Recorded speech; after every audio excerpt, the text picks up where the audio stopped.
जब राजा परीक्षित को जब 7 दिन में मरने का श्राप लगा ना, तो देवता लोग अमृत का कलश ले जाकर सीधा ब्रह्मा जी अपनी सुखदेव जी महाराज के सामने रख दिया और कहा, प्रभु राजा परीक्षित 7 दिन में मरने वाले हैं, एक काम करिए, ये स्वर्ग का अमृत तो पिला दीजिए राजा परीक्षित को, और बदले में ये कथा अमृत हमें पिला दीजिए। तब देवताओं की ये बात सुनकर श्री सुखदेव जी महाराज गदगद होकर हंसने लगे, ठहाके लगाकर हंसने लगे। अरे छलियो, अरे तुम लोग तो इतने स्वार्थी हो कि दधीची महाराज के आश्रम में गए, वहां उनको प्रणाम करने के बदले में उनसे उनकी हड्डियां मांग कर ले आए,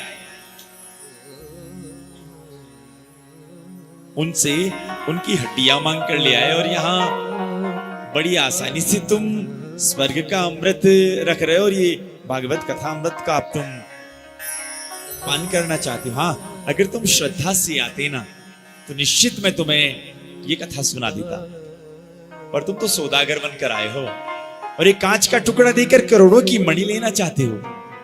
क्व सुधा क्व कथा क्व काच क्व मणिर्महान। भैया कहा तुम्हारा स्वर्ग का अमृत, भागो, इसके बराबर की कोई चीज ला कर देती ना तो मैं तुम्हें इसका, हाँ मैं मान सकता हूं कि स्वर्ग का अमृत तुम्हें दीर्घ जीवी बना सकता है, पर भागवत कथा अमृत तुम्हें दिव्य जीवी बनाता है।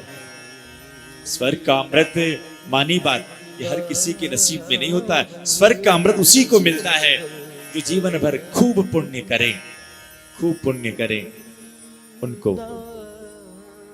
और ये आहा, भागवत कथा अमृत के लिए तो क्या खूब कहा है, ये मानवा पाप कृतस्तु सदा दुराचारिता विमार्गगा क्रोधाग्नि दग्धा कुटिला शकामिन सप्ताह यज्ञेन कलो पुनन्तिते।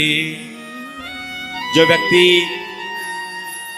जीवन में पाप के अलावा और कुछ ना करे ना, तो भी इस कथा की शरण में आने मात्र से वो पतित पावन हो सकता है, वो उसका उद्धार ये कथा कर सकती है। देवताओं, तुम अगर इसके बराबर की कोई चीज ला कर देती, तुम कांच का टुकड़ा देकर करोड़ों की मणि लेना चाहते, चलो भागो। देवताओं को भी भगा दिया। देवता लोग ब्रह्मा बाबा के पास गए सजनों, और ब्रह्मा बाबा को जाकर कहा, हे ब्रह्मा बाबा, यहाँ मानवों को इस कथा का अधिकार दिया गया है और हम देवता होकर भी हरि कथा से वंचित हैं ना, ये गलत है, ये गलत है। तो ब्रह्मा बाबा ने कहा, पहले देखते तो है कि कैसे इन राजा परीक्षित का क्या 7 दिन के बाद परिणाम होता है, उसके बाद हम कोई निर्णय निकालेंगे। सजनों, राजा परीक्षित को जब 7 दिन के भीतर परम पद पाते हुए ब्रह्मा बाबा ने देखा ना महाराज, ब्रह्मा बाबा भी आश्चर्यचकित हो गए। ब्रह्मा बाबा ने कहा, हे भगवान, ये क्या, ये 7 दिन में मुक्त कर देती है।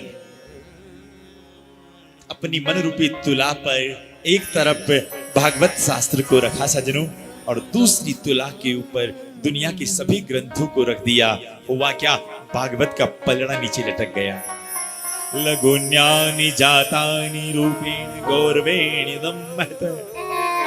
भागवत का पलड़ा नीचे लटका, और नीचे वही चीज जाती है जिसमें ताकत ज्यादा होती है।